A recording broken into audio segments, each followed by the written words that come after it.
Alright, so we're here today with one of our Hall of Fame inductees, Gregory Davies, ex-GB international, long-term of the British game, and we're very pleased that the Delinquents can interview Cathy for her interview for our YouTube channel. How you doing, Kath? I'm fine, John. How are you? We'd love to hear or let people know regarding the history of the game. What was your disability and how did you get involved in wheelchair basketball? It was polio. Got polio in 1954. I followed my ex-husband into wheelchair basketball. That's how I got into it. What was that your first sport? I actually swam as a youngster. Oh, you was a swimmer? Learning for a lot I of was in the Edinburgh Commonwealth Games in 1970. Oh, well, we've got a banner in the car of George came to swindle us from that, yeah. I've got a silver there and two silvers. I've got one for track and one for swimming. So then what was the attraction with basketball? What caused the addiction? It's just the teamwork, isn't it? You just friends and it's energetic. It's like because some people are loners and some people want the team, don't they? They want to be in the team, Yeah. have a family. It's the same with me. I had a choice to do tennis or basketball. But no, I wanted to have the banter. Yeah. And you had a lot of banter in the Women's Day. Didn't I? Yeah, because people like Fiona Christie, who was another one that's recently wrote in, Yvonne, is it Walker? The girl from Chester. AJ. Oh, Anna Jackson, Yeah. AJ, yeah. Yeah, said that you was queen of the banter. I was told once, well, one told me that they would have had me as a captain, but they didn't need to, because they could put someone as a captain and make them important. And I just thought, my mouth just automatically goes on course. No matter what? No, I just talk. I don't think, I thought, I mean, when we were playing in Europe, I knew you were going on that wing, never got the ball. Yeah. I knew you were going to be fast break, so the ball was automatically going. You know, there's things you know, and I know a lot of them are not as good as me, well, not as good. I hadn't been in the game as long. Yeah. And I think I was slow as well, so I had to be a bit quicker in the head, because I was always a slow one. Yeah. So I had to... No. But that comes from having a basketball IQ. Yeah. Because you know it before it's happened. Yeah. Maybe that was it. Yeah. What was it like then, in your early days? Because wasn't there no GB women team until Tony Hooper started it? So what was it like playing just basketball before there was a GB women? It was fine. I like playing it anyway, but I'd love to be physically fit and in the team now. But we were all learners, starters. I mean, I was actually in the car on the way down to go to Lorient. I think that was the Gold Cup. Not sure. It was Gold Cup. And someone asked me, you know the points on the team, you know if you put like 1 pointers or 2 pointers, can you put more players in them? Yeah. You know, getting them up to the 14 points. Yeah. Paul said we put like 1s and 2s in, we could put more players in. What, like seven Yeah. 2-pointers? Yeah, and this is actually on the way to a tournament. Jesus. So that was the difference in and she's going to see this, God bless her. I love it really. It was, people didn't know, lots of people just had no idea. And I mean, we're talking about 85, 86. And if there was a woman on your team, she probably spent most of the time on the bench. Yeah. So she didn't get a lot, in them days you didn't get a lot of practice. That's why they brought in the deduction of a woman. Yeah, that made a difference. Yeah, it did. Yeah, I mean, you could see. And when we were having a training session, I'd be saying, well, what happens if that goes there or that goes there? I knew. Yeah. But I wanted the coach to tell the others. Yeah. Because I knew they didn't know, and I knew they wouldn't know what a forward was and what a guard was. They didn't know. I don't think you're alone in that now in this day. I don't think people know the difference between a forward or a centre. Honest to God, it's true. You can tell the way they're playing the game. Yeah. You know, that still goes on, but that comes down to basketball IQ. Yeah. People who know the game. It's a shame that the people who know the game aren't involved in the game. I just love seeing how many women there are now playing good basketball. Well, I was going to say, it has grown, hasn't it? Because they even have their own league now. Yeah. Going back to when I did the statistics at the 1994 Women's Gold Cup at Stoke Mandeville, that was the first time I seen Chantal Benoit. Oh, she's brilliant. Yeah, she was. She's my hero. I love her. Yeah. But that was my education on the women's game in 1994. Yeah. And to think what I saw then to what it is now, it has evolved. Would you, if you was 23 now in 2024, next year, would you be trying out for Paris? Definitely. What sacrifices did you do in your days that you don't think they'd do today? And you didn't have any backing, did you? You had no money given to you. No. Yeah, that's true. Yeah. You funded yourselves? Even church? Yeah. I don't know. It was hard for me because I had 3 kids as well. Yeah. You know, that was different. I had 3 kids and a disabled husband you couldn't take over. Yeah. You know, I suppose I could look at that one. But then you founded your own team, which I played for, Raiders. Yeah. What was that like? Yeah, well, that was hard because we done everything for that, didn't we? Fundraise. Found the money, found the meals. Yeah. Until your mum, I think your mum and dad took over for a while, didn't they? Yeah, they did, yeah. But then we all left and joined Oldham. Well, no, we told you to leave because we knew you were ready to progress. Yeah. And our team wasn't good enough for you. So if you remember, we told you to go. Yeah. But then you followed. Yeah.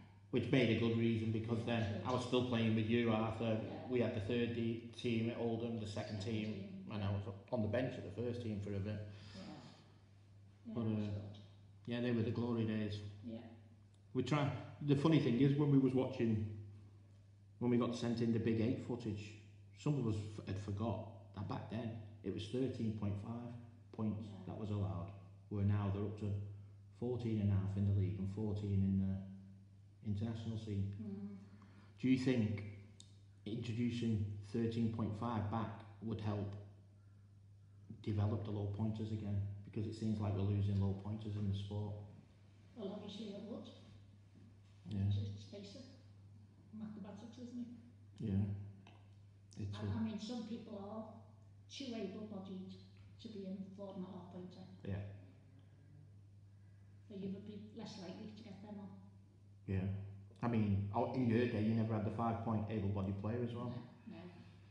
People have said that's helped develop the game. Others have, you know, that everyone's sat on the fence with that. Some say it's good, some say it's bad. I think it's good for the smaller teams. If you had a small team, Yeah. and one of your family members Yeah. plays, it helps boost one little team. That wouldn't have been there if you couldn't put a 5-pointer in. Yeah. So in that way. You see, I agree with you there because I think in the 3rd division or whatever it is, or the 2nd division, I'd allow that. Yeah. But in the 1st division, you've got a chance of playing in Europe where they wouldn't feature anyway. But it wasn't. No, it never used to be allowed in the 1st division. No. I think it is, isn't it? Is it? No, I'm not sure. I'm sure it is. I don't even know what they call the 1st division these days, but yeah. Yeah. It's everyone's on the fence with that one. What was your greatest memory or experience in your playing day? What tournament or what club experience stuck out the most when you get your flashbacks? I always felt I was never noticed. Never fast. It was never fantastic. I was never fancy.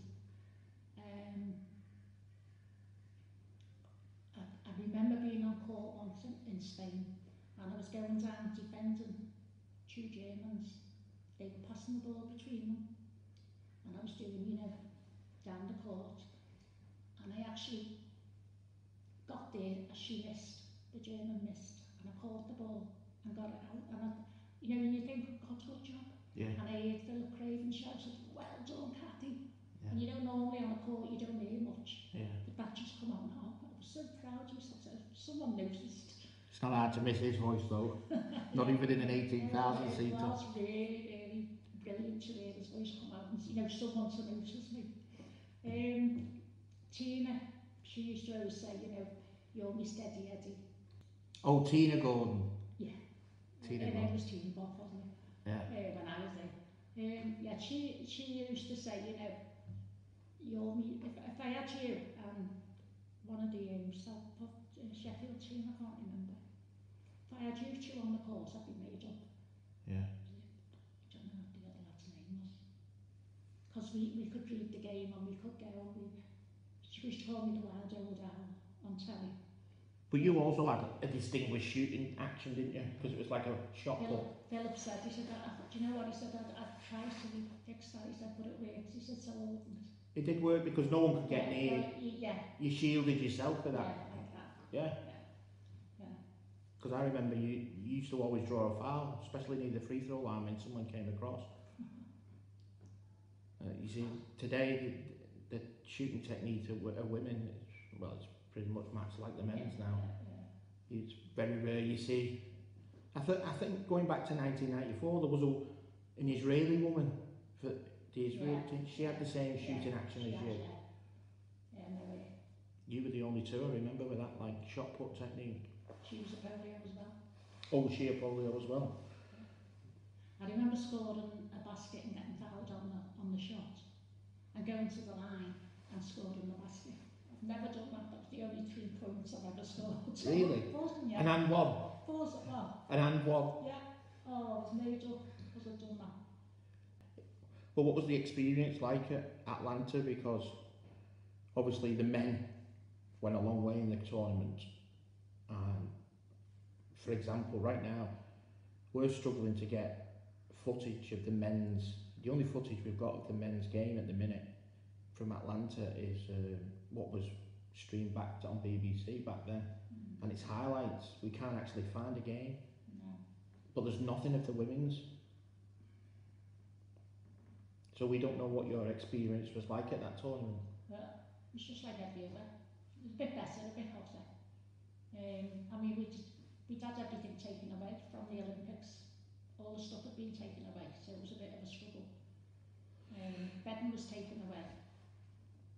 What do you mean bedding was taken away? I think it was the rugby team didn't have any bedding, they had to send out for bedding. Because they'd spent all the money. Oh yeah, we heard about this. Yeah, so we were left struggling for stuff. Wardrobes had to be taken out the rooms because we couldn't get 2 chairs in the rooms.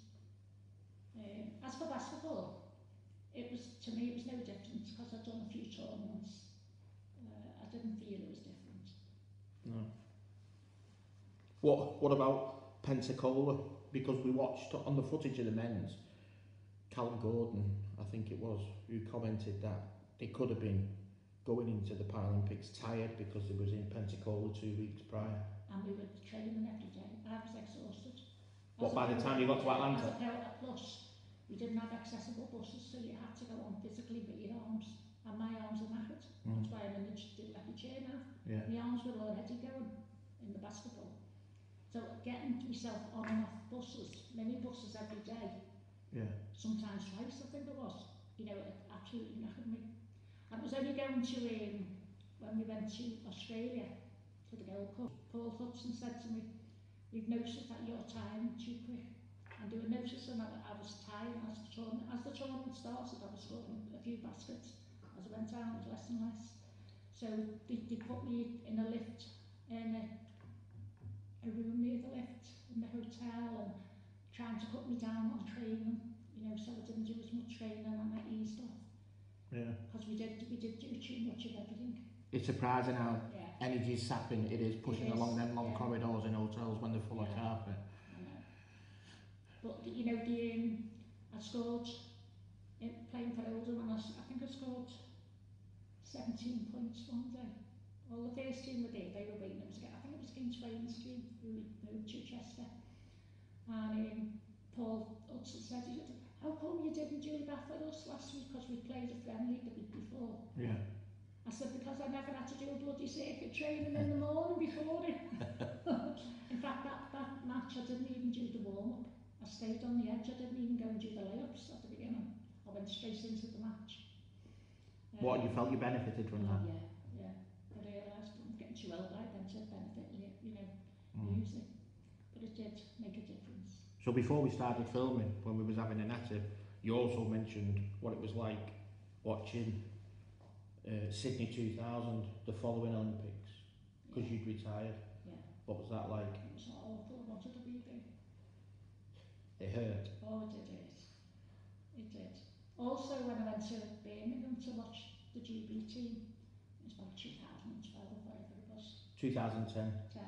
Gold I Cup. went with Sue Connery, and you know when you're not allowed to go, you know, you're getting in and you're not allowed to go. Me and Sue had to go over there, and you know that was horrible. It's really not nice, well, you would know that now. Oh, I know, yeah. Yeah. So it's not a nice feeling. Time goes on, doesn't it? Yeah, it does. Yeah. But you experienced the Paralympics, you experienced... 2 Paralympics, wasn't it? What did you go to? So, 88. Oh, right, because we've got the pictures up.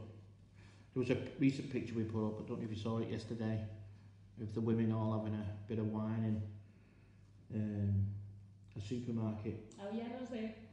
Are you in that line? Yeah, my head's low down. It looks like my head's on my knee. Yeah, I remember that was in France. Yeah, it was. I can't pronounce the place. Like a supermarket. It was like a supermarket you nearly went in. We've seen someone wrote on the comments that it was Josie asking for all for freebies. Probably, because she did too. She was like that? Yeah, she did. She'd get along with it. She'd talk the leg off all of them. What was she like as a teammate, Josie? Loved Josie, but she was scatty sometimes. But In she what way? always laughed. Well, the one person that could forget the accreditation for the match. Oh yeah. Josie, you know, that type of thing. Yeah. Or forget her shoes. Yeah. That was Josie. Or lose the shoes somewhere. That was Josie. Yeah, but she was a brilliant teammate. Well, how long was you involved in total for the sport from the day you left swimming and became a baller to the day you called it a day? How many years? Without the missing bits. No, in total. Well, I swam in 1970. I swam in Edinburgh. Yeah. I last played for GB in 98.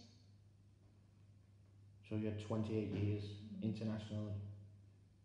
And what were, in that time, and I'll open this up to the men's basketball and the women's, who was that one player in the game you either loved playing against or you loved to watch?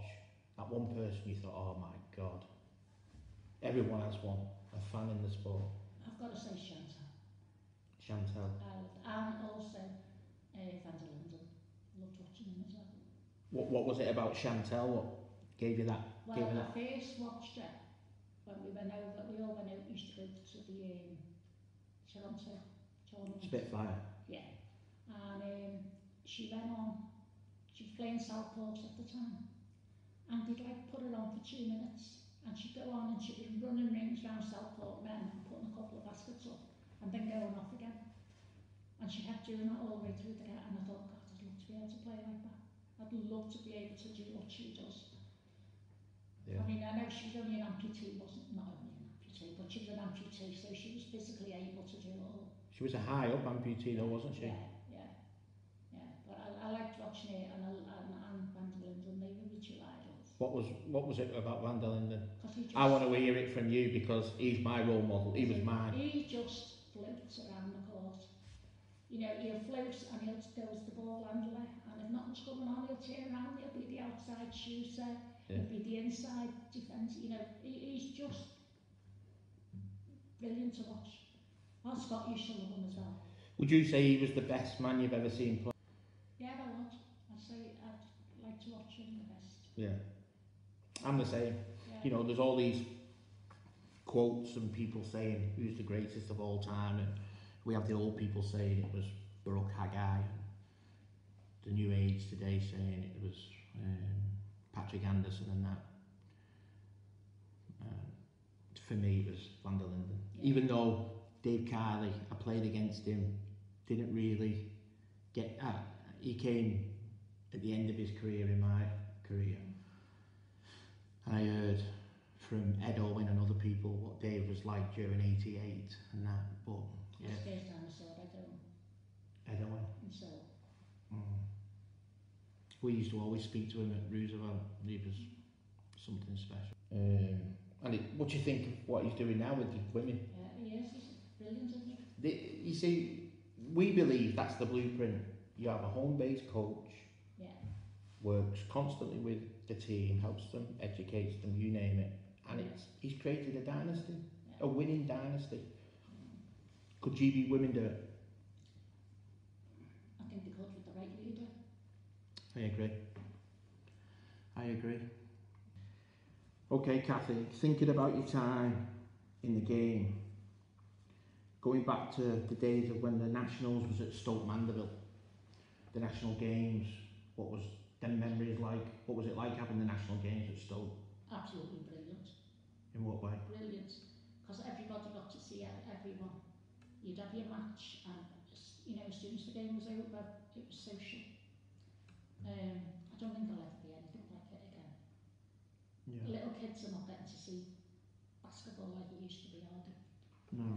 Because I mean, we'd all be happy and friendly there in the dining hall or watching other matches. Yeah, you had that social gathering. When the kids come into it, they'd come in to train, or then they come in to play a game which they don't fully understand. And in the Nationals, used to be all playing in the hall, remember? We'd all be messing about it, but the hall was great. Yeah. Little kids would be coming in, playing with us. And then you had the bonding with other teams in the bowls bar and the TV room at night. Yeah. And that TV room was brilliant. Yeah. No, because we're trying to get back the National Games, find a venue that we can put it all together, because we think it's missing from the sport. Also with the likes of the young generation finding their role models. Yeah. Because when I was 14 and you took me, that's when I had that T-shirt made about JJ and Van der Linden. So that's what we're trying to do. But I mean, I have loads of memories in the bowls bar and the TV room, especially the Davies is shouting who's going to take away for the Bombay Duck. And I didn't even know what it was at the time. Yeah, we agree with you, the Nationals should be back. So another question that we wanted to ask is, obviously you know, and it's come to everyone's attention now, that the main GB delinquent men was me, Cindy and Blakey. Is it true the women's delinquents was you, Josie and Sue McMahon? I don't know. I mean, we all had our moments. I remember one night we'd come back from France, I think. It was France or Sweden. And we were staying in the place where the bowls bar's built now. Yeah. That there used to be accommodation in there. And Dale Cunningham and myself, Dale finished about 2000. But Dale Cunningham and I were lying in bed, and we could hear Tracy Lewis, Josie and Sue all crawling around in the bathroom messing, and we were laughing. And the next thing we heard, Tony Hooper's wheelchair, because he'd had his leg damaged and he had an operation, and he was in a chair. We could hear the chair squeaking, and we could hear this chair coming along the corridor, and they're all messing it, and we were like that. And they all come back, they all squeak, got a bow home, got told off, and they all scooted into bed. And then when they all fell asleep, me and Dale Cunningham got up and went into the kitchen, and we were sitting there smoking all night cabin. Once they'd all gone to sleep. So they were the delinquents then. Yeah. Every team has them. Yeah. It's just the ones who get caught, not really delinquents. I don't think anyone could say many bad things about me. About you? Yeah. I mean, trust me, if you read the delinquents inbox, everybody says you were the leader of the delinquents. Yeah, well, finally, when you found out you'd been inducted into the Delinquents Hall of Fame and history, what was it like realising you'd been inducted, and what was it like for your family? It was lovely.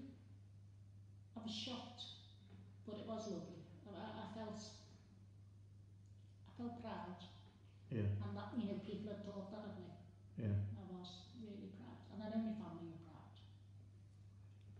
I'm sure John was proud. Well, I know Karen was, because she was in on it. She told me afterwards. She said when we said something about my dad, you were like that, Yeah. just because of our sake. Yeah. Yeah. All right, Kathy. Well, thanks a lot for that, and it's been a pleasure talking to you and going down memory lane. It was, but you keep doing what you're doing. You're doing a fabulous job. Oh, cheers. Thanks very much. You think of the players. Yeah.